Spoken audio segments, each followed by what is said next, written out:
ఈరోజు ఈ 4.5 సంవత్సరాల కాలం ఈ ప్రయాణం ఒక్కసారి గమనించినట్టయితే కేవలం ఈ ఒక్కటే ఒక్క పథకం, జగనన్న విద్యా దీవెన అనే ఒకే ఒక్క పథకం ద్వారా అక్షరాల 27,61,000 మంది పిల్లలకు 27,61,000 మంది పిల్లలకు వాళ్ళ పూర్తి ఫీజులు ఏమాత్రం కూడా ఆ పిల్లలు కానీ ఆ పిల్లల తల్లిదండ్రులు కానీ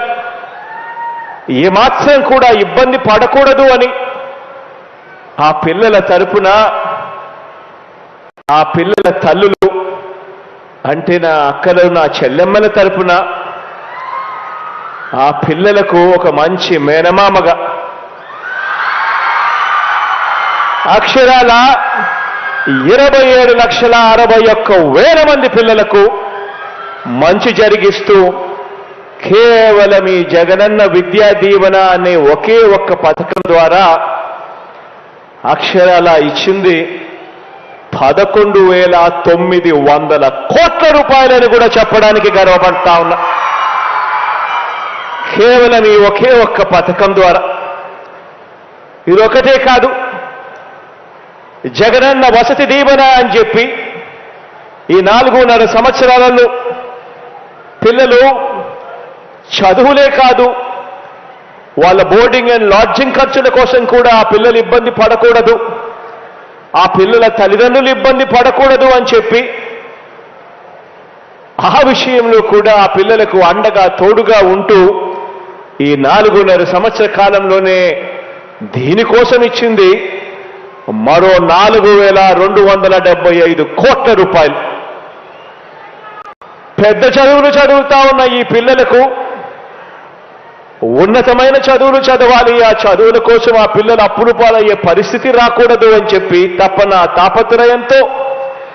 జగనన్న విద్యా దీవెన, జగనన్న వసతి దీవెన అనే ఈ 2 పథకాలకు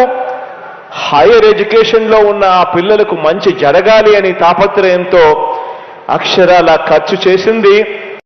16,176 కోట్ల రూపాయలు అని చెప్పడానికి కూడా గర్వపడతా ఉన్నా. ఈరోజు వీళ్ళ బ్రతుకులు మారాలి,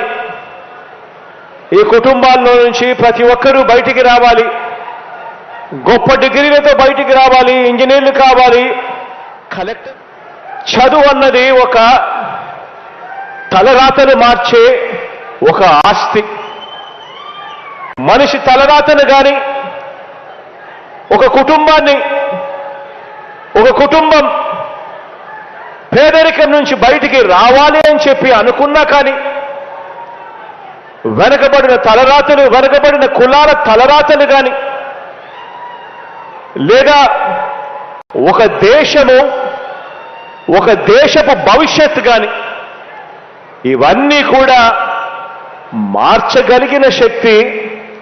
కేవలం ఒక్క చదువు మాత్రమే ఉంది అని కూడా ఈ సందర్భంగా తెలియచేస్తూ దీన్ని గట్టిగా నమ్మాను కాబట్టి ఈరోజు మనందరి ప్రభుత్వం విద్యా విధానంలో స్కూల్స్ దగ్గర నుంచి గవర్నమెంట్ బడుల దగ్గర నుంచి మొదలు పెడితే హైయర్ ఎడ్యుకేషన్ దాకా ప్రతి అడుగులోనూ కూడా ఈ 55 నెలల ప్రయాణంలో విప్లవాత్మక అడుగులు వేయగలిగాము అని కూడా చెప్పడానికి ఈ సందర్భంగా గర్వపడతా ఉన్నా.